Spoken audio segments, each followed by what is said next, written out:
عارف بھائی کہنے لگے کل سے تم یحییٰ کے آفس میں جاؤ گی جب تک تمہاری شادی نہیں ہو جاتی، تم گھر پہ نہیں بیٹھو گی۔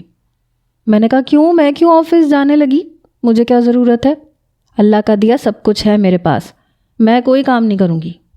عارف بھائی کہنے لگے اگر تم گھر پہ رہو گی تو یقیناً تمہیں کھلبلی مچتی رہے گی، تم گاڑی ضرور مین روڈ پہ لے کے جاؤ گی۔ میں نے کہا نہیں جاتی عارف بھائی، میں گاڑی کو ہاتھ تک نہیں لگاؤں گی، بے شک آپ چابی ساتھ لے جایا کریں۔ وہ کہنے لگے میں تم سے اچھی طرح واقف ہوں، تمہارا ہر غلط کام میں دماغ چلتا ہے، میں پہلے بھی کئی بار چابی لے کے جا چکا ہوں، لیکن تم اپنے سر کی پن سے کس طرح سے لاک کھولتی ہو اور کس طرح سے گاڑی سٹارٹ کرتی ہو، مجھے سمجھ نہیں آتی کون سا فتنہ تمہارے دماغ میں بھرا ہوا ہے۔ میں کسی قیمت پہ تمہیں گھر پہ نہیں رکھوں گا، کل تیار رہنا، تمہیں سب سے پہلے یحییٰ کے آفس میں چھوڑوں گا، اس کے بعد میں آفس جاؤں گا۔ میں نے کہا اتنا ہی شوق ہے تو اپنے آفس میں لے جائے، میں نہیں جاؤں گی کسی کے آفس میں کام کرنے۔ عارف بھائی کہنے لگے میرے آفس میں تم کام نہیں کرو گی، تم تماشے کرو گی، اور اس وقت میرا دماغ بہت آؤٹ ہے، میں تمہیں بالکل گھر پہ برداشت نہیں کروں گا، صبح تیار رہنا، اور اب میں تمہیں آخری بار کہہ رہا ہوں اگر تم تیار نہیں ہوئی تب بھی میں تمہیں زبردستی اس کے آفس میں چھوڑ آؤں گا۔ میں نے کہا وہ آپ کا لگتا کیا ہے جو آپ اپنی جوان جہان خوبصورت بہن کو اس کے آفس میں بھیج رہے ہیں؟ میں نے جان بوجھ کے یہ بات کہی تھی تاکہ وہ مجھے یحییٰ کے آفس میں نہ بھیجیں۔ وہ کہنے لگے میں نے اسے آفس میں دیکھا ہے، کافی سخت گیر باس ہے، اور تمہیں فی الحال ایسے ہی سخت گیر شخص کی ضرورت ہے، اس کی موجودگی میں تم انسان کی بچی بنی رہو گی۔ میں ایسا نہیں چاہتی تھی، مجھے اندر ہی اندر ڈر کھائے جا رہا تھا کہ کہیں وہ مجھے پہچان نہ لے، میری آواز کو پہچان نہ لے۔ میں تو اس کا سامنا بھی نہیں کرنا چاہتی تھی، اور عارف بھائی مجھے پوری طرح سے پھنسا رہے تھے۔ میں نے کہا عارف بھائی میں آپ سے وعدہ کرتی ہوں میں کوئی شرارت نہیں کروں گی، لیکن مجھے کسی کے آفس میں نہیں جانا۔ لیکن انہوں نے میری ایک نہیں سنی۔ صبح 7 بجے میرا دروازہ کھٹکھٹایا، مجبوراً مجھے تیار ہونا پڑا۔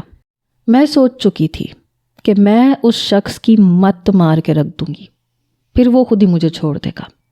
میں کوئی اچھے ارادے سے نہیں گئی تھی، عارف بھائی خود مجھے اس کے آفس میں چھوڑنے گئے۔ آج میں اسی شخص کے سامنے کرسی پہ بیٹھی تھی جسے کبھی کھڑکی سے دیکھا کرتی تھی۔ عارف بھائی کہنے لگے دیکھو میں تمہیں روکوں گا نہیں، تم جتنی چاہے سختی دعا کے ساتھ کر سکتے ہو، بس کچھ مہینے اسے اپنے آفس میں رکھو تاکہ اس کے دماغ میں جو آئے دن شرارتیں امڑتی رہتی ہیں نا وہ ذرا کم ہو سکے، کیونکہ جو حرکت اس نے پچھلے دنوں کی ہے میں بہت ڈر گیا ہوں۔ گھر میں رہے گی تو باز نہیں آئے گی، یہاں رہے گی تو مجھے تسلی رہے گی کہ تم اس کے ساتھ ہو۔ وہ کہنے لگا آپ جا سکتے ہیں، آپ کی بہن اب میری ذمہ داری ہے، اور 3 مہینے میں یہ آپ کو بالکل تیر کی طرح سیدھی ملے گی، یہ میرا آپ سے وعدہ ہے۔ اس کی بات سن کے میرا خون کھول اٹھا، وہ مجھے ٹھیک سے جانتا ہی نہیں تھا۔ میں نے عارف بھائی کے سامنے ایسی کوئی بھی حرکت نہیں کی، میں چپ چاپ نظریں جھکا کے بیٹھی رہی۔ عارف بھائی کچھ دیر بعد ہی جا چکے تھے۔ پتہ نہیں کیوں وہ مجھے بار بار غور غور سے دیکھ رہا تھا، اور اس کا یوں دیکھنا میری جان نکال رہا تھا۔ میں نے کہا مجھے ٹائپنگ آتی ہے۔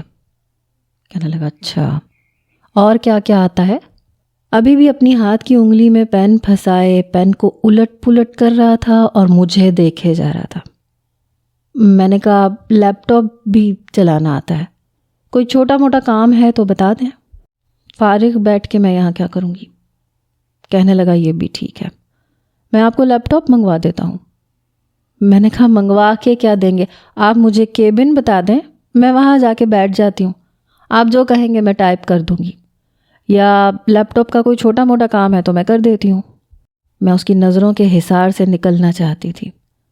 وہ کہنے لگا دیکھیں مس دعا سلیمان، میرے پاس ایسا کوئی کام نہیں ہے جو میں آپ سے کرواؤں، لیکن بہرحال 2 منٹ رکے، میں کچھ کرتا ہوں۔ اس نے انٹرکام اٹھایا، پھر ریسیپشن پہ بیٹھی لڑکی سے کچھ کہا، اتنے دھیرے سے بات کی کہ میں سمجھ نہیں پائی اس نے بولا کیا ہے۔ کچھ دیر بعد چپڑاسی ایک کرسی لے کے آ گیا، اس کے بعد 2 ملازم ایک چھوٹی سی ٹیبل لے آئے، اس پر ایک لیپ ٹاپ رکھ دیا۔ وہ کہنے لگا آپ چاہیں تو اس میں گیم کھیل سکتی ہیں یا جو چاہے کر سکتی ہیں۔ میں نے کہا مجھے یہاں نہیں بیٹھنا۔ وہ کہنے لگا تو پھر کہاں بیٹھنا ہے؟ میں نے کہا میں باہر بیٹھ جاتی ہوں، میں کوئی بچی نہیں ہوں جسے آپ یوں نگرانی کریں گے۔ وہ کہنے لگا مجھے سخت اور اونچے لہجے میں بات سننے کی عادت نہیں ہے، لہٰذا اپنا لہجہ تھوڑا دھیما رکھیے گا۔ بار بار میں ایک بات دہراتا نہیں ہوں، مجھے اچھا نہیں لگتا۔ میں نے اسے کینہ توز نظروں سے دیکھا، پھر اٹھ کر اسی کرسی پہ جا کے بیٹھ گئی۔ ٹیبل کچھ یوں تھی کہ وہ مجھے بڑی آسانی سے دیکھ سکتا تھا۔ میں اسی کھڑکی کے پاس بیٹھی تھی جہاں سے اسے دیکھتی تھی۔ لیپ ٹاپ پہ میں نے ایک گیم نکالی اور میں وہ گیم کھیلنے لگی، لیکن کتنے گھنٹے کھیل سکتی تھی؟ میرے موبائل پہ ارسل کی کال آ رہی تھی اور میں مسلسل کاٹ رہی تھی۔ اس کے سامنے میں ارسل سے بات نہیں کر سکتی تھی۔ کچھ دیر وہ اپنی ضروری فائلز دیکھتا رہا، پھر اپنے مینیجر کو بلایا۔ کہنے لگا میٹنگ کس وقت ہے؟ وہ کہنے لگا سر بس 2 گھنٹے میں۔ وہ کہنے لگا ٹھیک ہے۔ پھر مجھ سے کہنے لگا مس دعا 2 گھنٹے بعد میری میٹنگ ہے اور میں آپ سے یہ امید رکھتا ہوں کہ اگر میں آپ کو باہر کہیں بٹھاؤں تو آپ کسی کو پریشان نہیں کریں گی۔ میں نے کوئی جواب نہیں دیا، اس کی طرف دیکھا تک نہیں، چپ چاپ لیپ ٹاپ پہ الٹی سیدھی انگلیاں مارتی رہی۔ 2 گھنٹے بعد اس نے مجھے آفس کے کمرے سے باہر بھیجا کیونکہ اس کی میٹنگ شروع ہو چکی تھی۔ میں باہر ویٹنگ ایریا میں جا کے بیٹھ گئی۔ جی تو چاہ رہا تھا گھر چلی جاؤں، لیکن پتہ نہیں کیوں جا نہیں پا رہی تھی۔ میں نے سوچا ارسل سے بات کر لیتی ہوں، وقت اچھا کٹ جائے گا۔ میں نے ارسل کا نمبر ملایا، لیکن اس بار اس نے فون کاٹ دیا۔ پھر میسج آیا کہ ابھی وہ تھوڑا بیزی ہے، تھوڑی دیر بعد بات کرے گا۔ میں سخت کوفت کا شکار ہوئی۔ اپنے موبائل سے مختلف دوستوں کو میسج کر کے میں نے وقت گزارا۔ کچھ دیر بعد میں بڑی بے نیازی سے کھڑی ہوئی، اپنے دوپٹے کو پیچھے کیا اور جیسے ہی ایک قدم آگے بڑھایا، ٹیبل پہ پڑا شیشے کا گلدان زمین پہ جا گرا اور گرتے ہی چکنا چور ہو گیا۔ وہاں کام کرنے والے سب لوگ مجھے دیکھنے لگے اور مجھے سمجھ نہیں آ رہا تھا یہ ہوا کیسے۔ شاید میرا دوپٹہ اس گلدان کے اوپر گرا اور جیسے ہی میں آگے بڑھی، میرے دوپٹے کے کنارے سے وہ زمین پہ گر گیا۔ فوراً سے چپڑاسی وہاں پہنچ گیا۔ ریسیپشنسٹ مجھے کہنے لگی مس دعا یہ آپ نے کیا کیا؟ میں نے کہا میں نے جان بوجھ کے نہیں کیا، بس ہو گیا۔ وہ کہنے لگی سر اس طرح کے کاموں سے بہت غصہ ہوتے ہیں۔ میں نے کہا دیکھیں مس میں نے یہ سب جان بوجھ کے نہیں کیا ہے۔ وہ کہنے لگی آپ دھیان تو رکھ سکتی تھیں۔ میں نے کہا آپ ایسا کریں آپ مجھ سے پیسے لے لیں۔ وہ کہنے لگی بات پیسوں کی نہیں ہے، بات مینرز کی ہے، آپ کوئی بچی تو نہیں ہے۔ اس کی بات سن کے مجھے تو تب چڑھ گئی۔ میں نے کہا آپ مجھے اس ویز کی قیمت بتائیں، میں آپ کو ابھی کے ابھی پیسے دے دیتی ہوں، لیکن میں اس بات کا حق کسی کو نہیں دیتی کہ وہ مجھے یوں انسلٹ کرے۔ وہ لڑکی کہنے لگی دیکھیے مس دعا آپ بات کو غلط معنوں میں لے رہی ہیں۔ میں نے کہا میں سب جانتی ہوں، آپ مجھے بچہ مت سمجھیں۔ شور کی آواز پہ یاحییٰ کمرے سے باہر آیا۔ وہ کہنے لگا کس چیز کا شور ہے؟ کون بحث کر رہا ہے یہاں؟ آپ لوگوں کو پتہ ہے میں اندر میٹنگ کر رہا ہوں۔ باروب انداز سے اس نے کہا تھا۔ سامنے واز ٹوٹا ہوا دیکھ کر اس نے کنکھیوں سے میری طرف دیکھا۔ ریسیپشنسٹ کہنے لگی سر مس دعا نے یہ واز توڑ دیا ہے اور اس پہ یہ اپنی غلطی بھی نہیں مان رہی۔ میں نے کہا میں نے جان بوجھ کے نہیں توڑا، مجھ سے ٹوٹ گیا اور میں پیسے دینے کو بھی تیار ہوں، لیکن یہ لڑکی بحث پہ بحث کیے جا رہی ہے جیسے جان بوجھ کے توڑا ہے میں نے۔ میری آواز میں نمی اتری۔ پتہ نہیں اب یہ شخص مجھے کتنی باتیں سنائے گا، کیونکہ میں نے رمشا سے سن رکھا تھا کہ وہ بہت سخت مزاج ہے۔ وہ میرے پاس آیا، کہنے لگا ٹوٹنے والی چیز تھی، ٹوٹ گئی، آپ کیوں اتنی پریشان ہو رہی ہیں مس دعا؟ پھر اپنی پینٹ کی جیب میں ہاتھ ڈال کے وہ ریسیپشنسٹ کے پاس گیا۔ کہنے لگا آپ کون ہوتی ہیں دعا کو ڈانٹنے والی؟ اس کا لہجہ سخت تھا۔ ریسیپشنسٹ حیران ہوئی، کہنے لگی سر وہ شٹ اپ مس رابعہ، آئندہ دعا سے اس لہجے اور انداز میں بات مت کیجیے گا، مجھے 1 سیکنڈ نہیں لگے گا اور میں آپ کو نوکری سے نکال باہر کروں گا۔ اس کی بات سن کر میں حیران بھی ہوئی تھی اور اندر ہی اندر پریشان بھی۔ یہ مجھ پہ اتنی مہربانیاں کیوں جتا رہا تھا؟ پھر وہ میرے پاس آیا. میں کچھ گھبرا سی گئی. کہنے لگا مس دعا آپ کو کانچ تو نہیں لگا؟ میں نے نفی میں سر ہلایا. کہنے لگا اوکے آئیے میرے ساتھ. وہ مجھے دوبارہ آفس کے کمرے میں لے گیا جہاں میں پہلے بیٹھی تھی. وہیں مجھے بیٹھنے کا اشارہ کیا اور خود اپنی کرسی پہ جا کے بیٹھ گیا. کچھ ہی دیر میں وہ دونوں نوجوان جا چکے تھے. یحییٰ کہنے لگا دعا آپ کو کوئی بھی کچھ کہے آپ فوراً سے مجھے بتائیے گا. میں نے کہا میں کیا گھر جاؤں؟ کہنے لگا آپ کا ڈرائیور ابھی نہیں آیا. میں نے کہا میں فون کر کے بلا لوں گی. کہنے لگا بلا لے. میں نے ڈرائیور کو کال کی. جیسے ہی وہ یحییٰ کے آفس میں پہنچا میں گھر کے لیے چلی گئی. گھر آ کے میں بے حد پریشان ہوئی. یحییٰ کے رویے نے مجھے بے حد الجھن میں ڈال دیا تھا. رمشا کی باتوں کو میں سن چکی تھی. وہ کبھی کسی امپلائی کے ساتھ ایسا رویہ نہیں رکھتا تھا. پھر میرے ساتھ رویہ مختلف کیوں؟ مجھے یہ بات الجھا رہی تھی. یحییٰ کا مجھے غور سے دیکھنا، میری خاطر اپنی ریسیپشنسٹ کو ڈانٹنا، یہ سب کچھ میرے لیے کچھ الگ سا تھا. دل میں ایک بار یہ خیال بھی گزرا کہ کہیں اس نے مجھے پہچان تو نہیں لیا. لیکن وہ مجھے کیسے پہچان سکتا ہے؟ نہیں ایسا نہیں ہے، میں کچھ زیادہ ہی سوچ رہی ہوں. ظاہر ہے میں اس کے آفس میں کام کرنے تو گئی بھی نہیں ہوں. وہ تو عارف بھائی نے اس کے سامنے میری برائیاں کی ہوں گی کہ میں رف ڈرائیونگ سے باز نہیں آتی، گھر میں کبھی سکون سے نہیں بیٹھتی. اس لیے اس نے مجھے مہمان کے طور پہ ٹریٹ کیا ہے، اور کوئی وجہ نہیں ہو سکتی. میں اپنے دل کو بہلانے کی کوشش کر رہی تھی.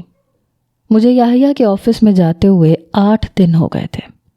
اس دوران وہ مجھ سے اپنے چھوٹے موٹے کام ہی کہتا تھا. مجھے کبھی اپنی فائلز پکڑا دیتا کہ لاکر میں رکھ دو، سائٹ پہ جا رہا ہوں میرے آفس میں ہی بیٹھنا. کبھی کوئی فائلز دے کے کہتا کہ یہ بہت خاص فائلز ہیں، ان کا خیال رکھنا، جب میری میٹنگ ہوگی تب تم سے مانگوں گا. اس نے اپنے لاکر کی چابی مجھے پکڑا رکھی تھی.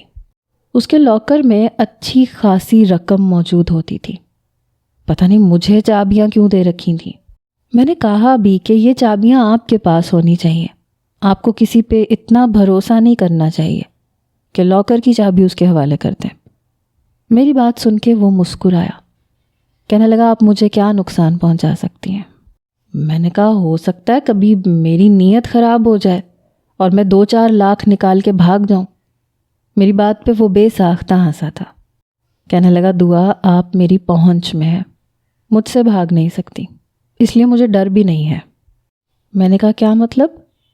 کہنے لگا آپ کا مجھے پتہ ہے، آپ کے بھائی کے آفس کا مجھے پتہ ہے، اور میں جانتا ہوں آپ ایک خاندانی لڑکی ہیں. 2-4 لاکھ کو دیکھ کے آپ کی نیت کبھی خراب نہیں ہوگی. میں نے کہا بڑا پتہ ہے آپ کو میرا. کہنے لگا ہاں، یحییٰ نے کبھی کچی گولیاں نہیں کھیلی. آپ کی ڈوریں میرے ہاتھ میں ہے مس دعا سلیمان. اس کی اس بات پہ میرا دل یکبارگی سے دھڑکا تھا. کہنے لگا اینی وے اگر آپ کو پیسوں کی نیڈ ہو تو میرا لاکر حاضر ہے، جتنے چاہے پیسے نکال لیں. میں آپ سے پوچھوں گا بھی نہیں کہ پیسے کیوں نکالے ہیں. پتہ نہیں کیوں وہ عام نوعیت کی باتیں کرتے ہوئے بھی کچھ ایسا ضرور کہہ جاتا تھا کہ میں نروس ہونے لگتی تھی. پھر وہ مجھے دیکھنے لگا. کہنے لگا یہ آفر صرف آپ کے لیے خاص ہے دعا. میں نے کہا میرے لیے کیوں؟ میری بات پہ مسکرانے لگا. مجھے پتہ ہے آپ ایسی نہیں ہیں اس لیے. میں نے کہا آپ عارف بھائی سے کہہ دیں نا کہ اب میں ٹھیک ہو گئی ہوں، کوئی شرارت نہیں کرتی. پلیز یحییٰ مجھے آفس میں آنا سخت بورنگ لگتا ہے. میری بات سن کے اس نے مجھے کوئی جواب نہیں دیا بلکہ مجھے ایک فائل پکڑا دی. دعا اسے سنبھال کے رکھ دو، میں سائٹ پہ جا رہا ہوں، 2 گھنٹے بعد میٹنگ ہے اور یہ فائل میرے لیے بہت اہم ہے.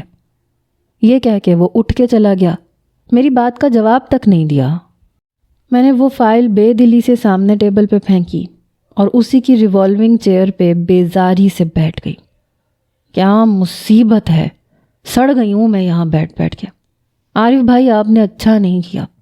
گھر پہ کچھ ہوتا میرے کرنے کے لیے.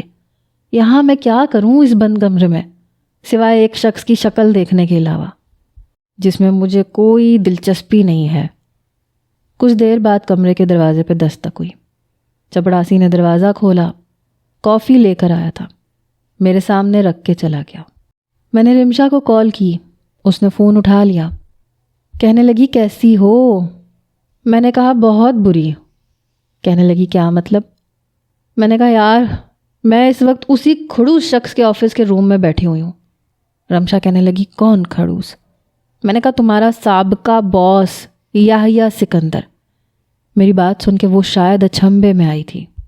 کہنے لگی تم اس کے آفس میں کیا کر رہی ہو؟ میں نے اسے ساری بات بتائی۔ وہ کہنے لگی یہ تو کچھ عجیب سی بات ہے۔ میں نے کہا بس مجھے یہاں نہیں رہنا، مجھے ڈر لگ رہا ہے، کہیں اسے پتہ چل گیا تو کیا ہوگا۔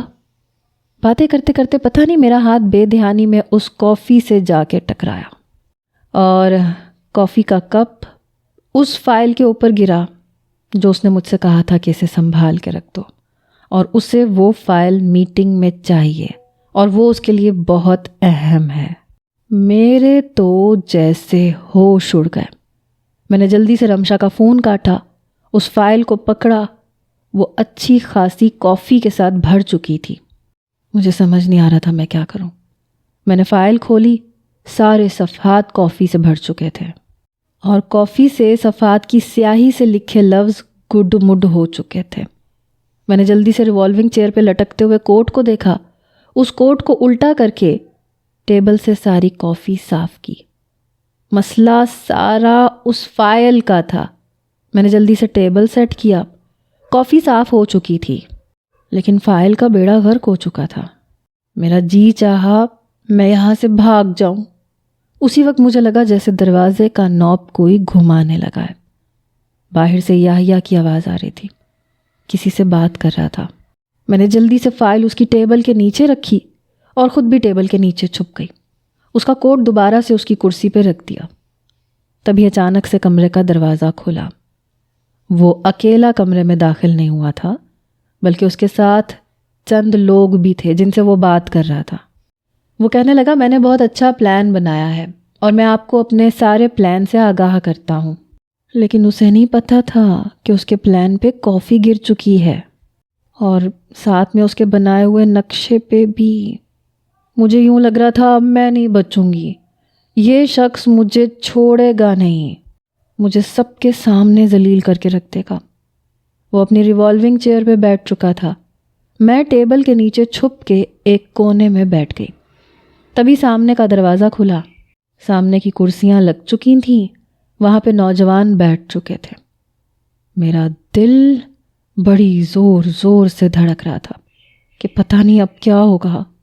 کافی دیر تو وہ ان سے باتیں کرتا رہا، مطمئن کرتا رہا، انہیں قائل کرنے کی کوشش کرتا رہا، پھر اپنے سامنے رکھے ٹیبل پہ اپنی مطلوبہ فائل ڈھونڈنے لگا، لیکن اسے فائل نہیں ملی۔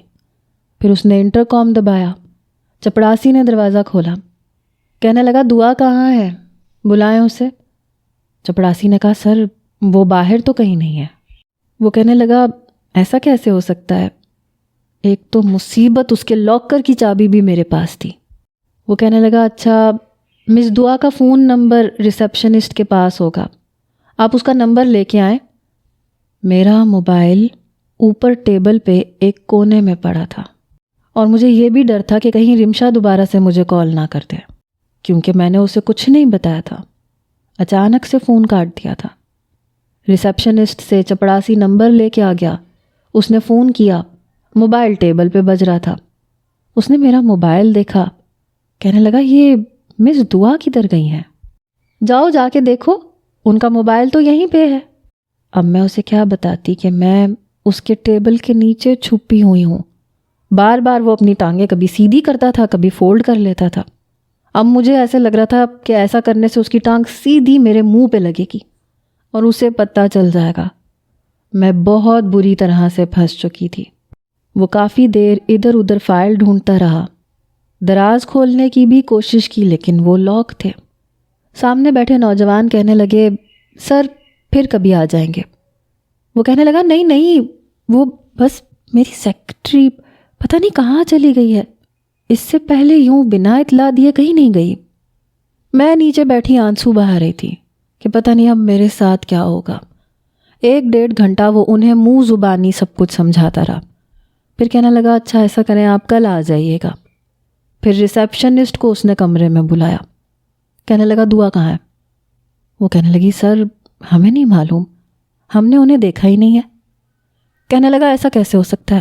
آپ نے اس کے ساتھ بدتمیزی تو نہیں کی دوبارہ مس رابعہ؟ میں آپ سے پہلے بھی کہہ چکا تھا کہ اسے کچھ مت کہیے گا.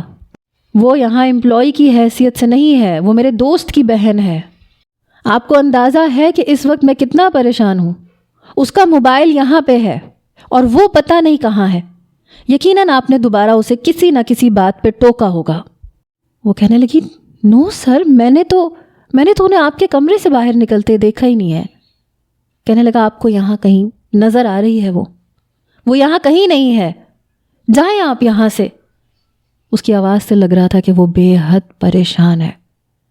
میں کب سے منہ بند کیے اپنے آنسو بہا رہی تھی اور اب تو 5 بج گئے تھے. وہ اپنے کمرے سے باہر نکل کے چلا گیا. باہر سے اس کے چیخنے، چلانے کی، ڈانٹنے کی آوازیں آ رہی تھیں کہ وہ لڑکی میری ذمہ داری تھی، تم سب لوگ اندھے ہو، کسی نے اسے جاتے ہوئے نہیں دیکھا؟ کیسے نہیں دیکھا؟ جس طرح سے وہ ڈانٹ رہا تھا اندر میں بیٹھی ڈری سہمی. اس کے بعد شاید اس کا سارا اسٹاف واپس جا چکا تھا کیونکہ آفس ٹائم ختم ہو گیا تھا.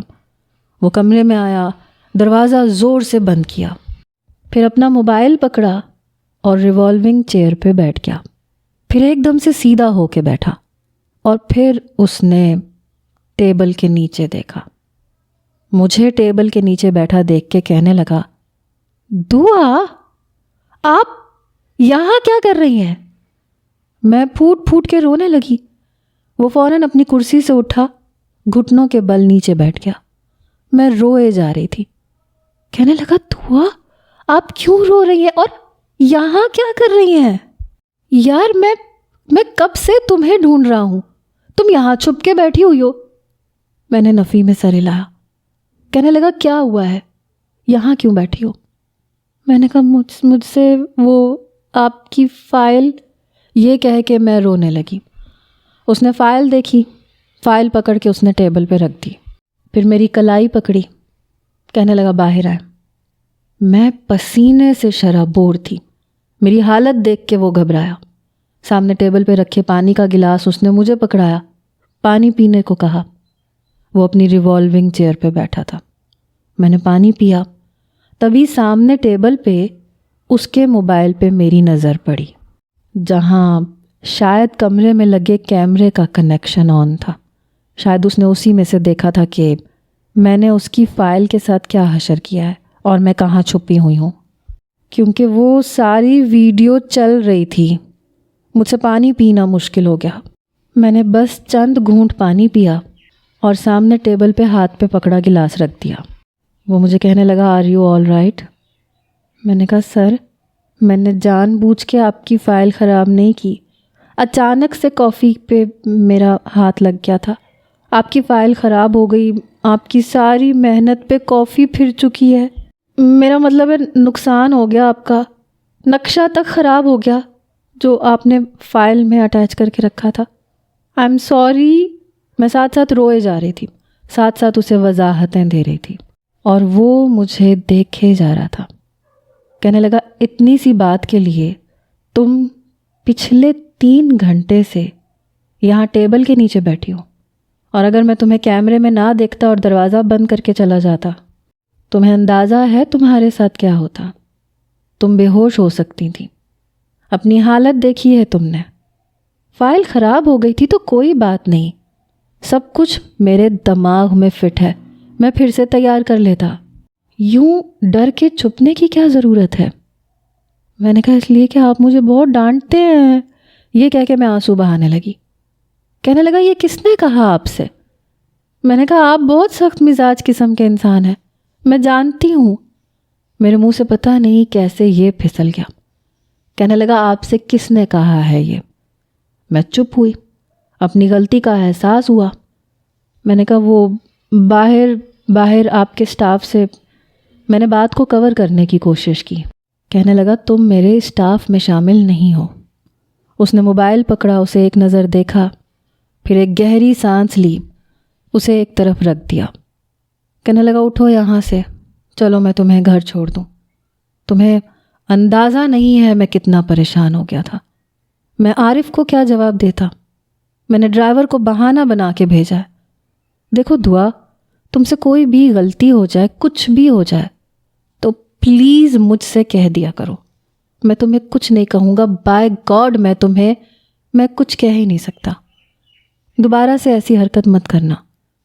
ارے جان نکل گئی تھی میری. تم میری ذمہ داری ہو. تمہارے بھائی نے مجھ پہ بھروسہ کر کے تمہیں یہاں بھیجا ہے. اگر تمہیں کوئی نقصان پہنچتا تو میں عارف کو کیا جواب دیتا؟ بڑی رسانیت سے، بڑی نرمی سے، دھیمے لہجے میں مجھے سمجھا رہا تھا. کہنے لگا منہ ہاتھ دھو کے آؤ. اس طرح گھر جاؤ گی تمہارا بھائی تمہیں دیکھے گا تو پتہ نہیں کیا سمجھے گا. میں اسی کے کمرے سے منسلک واش روم میں چلی گئی. واش بیسن سے منہ دھویا، ٹاول سے صاف کیا، باہر آ گئی. لیکن جیسے ہی اس نے اپنا کوٹ پکڑا تو کوٹ کافی سے بھرا پڑا تھا. اس نے گہری سانس لی، کوٹ کو اپنے بازو کی پشت پہ ٹکایا. کہنے لگا چلو. میں اسی کی ہمراہی میں آفس سے باہر نکلی. سارا اسٹاف جا چکا تھا، صرف چپڑاسی بیٹھا ہوا تھا. کہنے لگا صاحب جی، یہ بیگم صاحب کہاں سے ملی؟ وہ کہنے لگا بس مل گئی، تم آفس بند کر کے اپنے گھر چلے جانا. یہ کہہ کے اس نے دوسرا ہاتھ جیب میں ڈالا، 2000 چپڑاسی کو پکڑا دیے. کہنے لگا یہ رکھ لو. اس کے بعد مجھے باہر لے گیا. گاڑی میں بیٹھتی اس نے سگریٹ سلگائی. تب تک میں پچھلی نشست کا دروازہ کھول چکی تھی. کہنے لگا دعا آگے آ کے بیٹھو. میں اس کے ساتھ بیٹھنا نہیں چاہتی تھی، لیکن بڑے آرام سے اس نے کہا تھا تو میں منع نہیں کر پائی. میں فرنٹ ڈور کھول کے وہاں بیٹھ گئی. وہ مجھے دیکھے جا رہا تھا. کہنے لگا پلیز پریشان مت ہونا اور عارف سے کچھ مت کہنا. میں نے عارف بھائی کو بتا کے اپنی شامت کو دعوت تو نہیں دینی تھی، وہ مجھے ہی ڈانٹتے. اس نے پھر مجھے میرے بنگلے کے باہر اتار دیا. میں فوراً سے بنگلے کی بیل بجانے لگی. چوکیدار نے دروازہ کھولا. میں اندر چلی گئی. 2 دن میں یحییٰ کے آفس نہیں گئی. عارف بھائی وجہ پوچھتے تو میں سر درد کا بہانہ بنا دیتی. پتہ نہیں کیوں اس کا میرے ساتھ یہ رویہ مجھے اندر ہی اندر پریشان کرنے لگا تھا. 2 دن بعد عارف بھائی کہنے لگے لو بات کرو، تمہارے باس کی کال میرے نمبر پہ آئی ہے. تم تو اپنا موبائل تک اس کے آفس میں چھوڑ آئی ہو. عجیب بھلکڑ لڑکی ہو یار. 2 دن سے تمہیں اپنے فون کا خیال ہی نہیں آیا. اور یہ سچ تھا، مجھے یاد تک نہیں آیا کہ میں اپنا موبائل اس کے آفس میں ہی چھوڑ آئی. کہنے لگے تیار ہو جاؤ، میں تمہیں اس کے آفس میں اتار دوں گا. میں نے کہا بھائی مجھے نہیں کرنا کام، آپ کیوں مجھے زبردستی اس کے پاس چھوڑتے ہیں؟ عارف بھائی کہنے لگے تم سے اس نے کام کب کروایا ہے؟ اس نے تمہیں کام پہ رکھا ہی نہیں ہے. میں نے تو تمہیں صرف اس لیے اس کے آفس میں بٹھایا تھا تاکہ تم مزید کوئی نقصان نہ کرو. میں نے کہا میں نہیں کروں گی، آئی پرومس. کہنے لگے اچھا آج تو جاؤ اور اس کی چابیاں لے جاؤ. شاید کوئی لاکر کی چابیاں تمہارے پاس تھیں. مجھے یاد آیا میرے پرس میں اس کی لاکر کی چابیاں تھیں. میں تیار ہو کے آفس پہنچ گئی. جب میں یحییٰ کے کمرے میں گئی تو بے حد بے جان سی تھی. مجھے دیکھ کے کہنے لگا آپ کی طبیعت ٹھیک تھی؟ 2 دن سے آئی کیوں نہیں آپ؟ اس کی بے چینی دیکھ کے مجھے کچھ ہوا تھا. ایک خوف کی لہر میرے پورے وجود میں سرایت کر گئی. میرے لیے اتنا فکر مند کیوں ہے؟ کوئی بھی شخص اپنے دوست کی بہن کے لیے اتنا فکر مند نہیں ہوتا. میں نے کہا میں یہاں نہیں آنا چاہتی. میں نے عارف بھائی سے بات کر لی ہے، میں انہیں بالکل تنگ نہیں کروں گی. یہ آپ کے لاکر کی چابیاں ہیں میرے پاس. میں نے لاکر کی چابیاں نکال کے سامنے ٹیبل پہ رکھ دی. میں نے کہا میرا موبائل دے دیں تاکہ میں واپس جاؤں. کہنے لگا کیوں؟ میں آپ کو کچھ کہتا ہوں کیا؟ میں نے کہا نہیں آپ کچھ نہیں کہتے، لیکن میں یہاں پہ مجھے بہانہ سمجھ میں نہیں آ رہا تھا. کہنے لگا ہاں بولو دعا، یہاں پہ کیا؟ میں نے تو تمہیں کبھی کچھ بھی نہیں کہا. میں نے کہا پھر بھی میں یہاں پہ کام نہیں کرتی، بیٹھی رہتی ہوں، آپ کا نقصان کرتی رہتی ہوں۔ کہنے لگا اور نہ آ کے جو تم میرا نقصان کرو گی وہ کیا؟ اس کی آنکھوں میں کچھ تھا اور میں بری طرح سے ٹھٹک کے رہ گئی۔ اچھا ٹھیک ہے، آج بیٹھ جاؤ، میں واپسی میں تمہیں چھوڑ دوں گا، پھر بے شک مت آنا۔ میں چپ چاپ بیٹھ گئی۔ وہ سارا دن لیپ ٹاپ پر میں کارٹون مووی دیکھتی رہی، لیکن میں اپنے چہرے پہ یحییٰ کی نظروں کی تپش محسوس کرتی رہی، انجان بنی رہی، کیونکہ جو آگاہی میرا دل مجھے دے رہا تھا میں مسلسل انکار کر رہی تھی، جھٹلا رہی تھی۔ میں سوچ چکی تھی کہ دوبارہ کبھی یہاں کا رخ نہیں کروں گی۔ 4 بجے تھے جب یحییٰ نے اپنے مینیجر کو بلایا۔ کہنے لگا میں گھر جا رہا ہوں، میرے سر میں بہت درد ہے، آپ 1 گھنٹے تک آفس میں رہیے گا۔ وہ کہنے لگا یس سر۔ پھر مجھے کہنے لگا چلو تمہیں تمہارے گھر چھوڑ دوں۔ میں فوراً سے کھڑی ہو گئی۔ جیسے ہی میں اس کی گاڑی میں بیٹھی، کہنے لگا ایک چھوٹی سی میٹنگ ہے، اگر تم مائنڈ نہ کرو تو میرے ساتھ جا سکتی ہو، بس کچھ دیر کے لیے۔ میں نے کہا ٹھیک ہے۔ وہ مجھے ایک ریسٹورنٹ میں لے آیا۔ میں اس کے ساتھ ہی ریسٹورنٹ میں داخل ہوئی تھی۔ پورا ریسٹورنٹ خالی تھا اور یوں سجایا گیا تھا جیسے وہاں کوئی پارٹی ہو۔ وہاں کے ویٹر یوں کھڑے تھے جیسے ہمارے منتظر ہوں۔ یحییٰ کو دیکھ کر انہوں نے سلام کیا، پھر ایک ٹیبل کی طرف اشارہ کیا جسے بڑے ڈیفرنٹ طریقے سے سجایا گیا تھا۔ میں بے حد حیران تھی، میرے دماغ میں گھنٹیاں سی بج رہی تھیں۔ جب وہ مجھے اس ٹیبل کے پاس لایا، کرسی خود کھسکا کے پیچھے کی، مجھے بیٹھنے کا اشارہ کیا۔ وہ مجھے ایسا پروٹوکول کیوں دے رہا تھا؟ وہ میرے سامنے بیٹھ گیا، کہنے لگا کیا کھاؤ گی؟ میں نے کہا کچھ نہیں، آپ کے کلائنٹ نہیں آئے؟ کہنے لگا میں نے کب کہا کہ کلائنٹ آئیں گے؟ میں نے کہا آپ نے کہا تھا خود ہی کہ میٹنگ ہے آپ کی۔ کہنے لگا میٹنگ ہے، تمہارے ساتھ ہے۔ میں نے کہا میں سمجھی نہیں۔ کہنے لگا ابھی سب سمجھ میں آ جائے گا۔ اس کے موبائل پہ میری آواز گونجی، میں ایک لڑکی۔ آپ کی آواز سے اتنا تو مجھے بھی اندازہ ہو گیا ہے کہ آپ لڑکی ہیں، لیکن ہیں کون؟ میں اپنے ماں باپ کی بیٹی۔ بڑی مہربانی یہ بتانے کے لیے۔ ویسے محترمہ آپ نے مجھے فون کیوں کیا ہے؟ آپ مجھ سے شادی کریں گے؟ واٹ؟ کیا ہوا؟ کرنٹ کیوں لگ گیا آپ کو؟ میں نے کچھ غلط کہہ دیا؟ آپ مجھے پاگل لگتی ہیں۔ کیوں؟ آپ سے کوئی نارمل لڑکی شادی نہیں کر سکتی کیا؟ یہ حق صرف پاگل لڑکیوں کو حاصل ہے۔ آپ شاید سارے جہان کی فارغ ترین لڑکی ہیں، لیکن سوری ٹو سے میں بہت بیزی ہوتا ہوں۔ مجھے اس قسم کی فضول باتیں کرنے کا نہ شوق ہے اور نہ ہی وقت۔ تو کیا بیزی لوگ شادی نہیں کرتے؟ کیا شادی صرف وہی کرتے ہیں جو فارغ ہوتے ہیں؟ میرے الٹے جواب پہ اس نے فون بند کیا تھا۔ کیوں میرے ہاتھوں ذلیل ہونا چاہتی ہو؟ میں خواتین سے بدتمیزی کرنے کا عادی نہیں ہوں۔ میں نے کہا میرا شمار خواتین میں نہیں ہوتا، لڑکیوں میں ہوتا ہے۔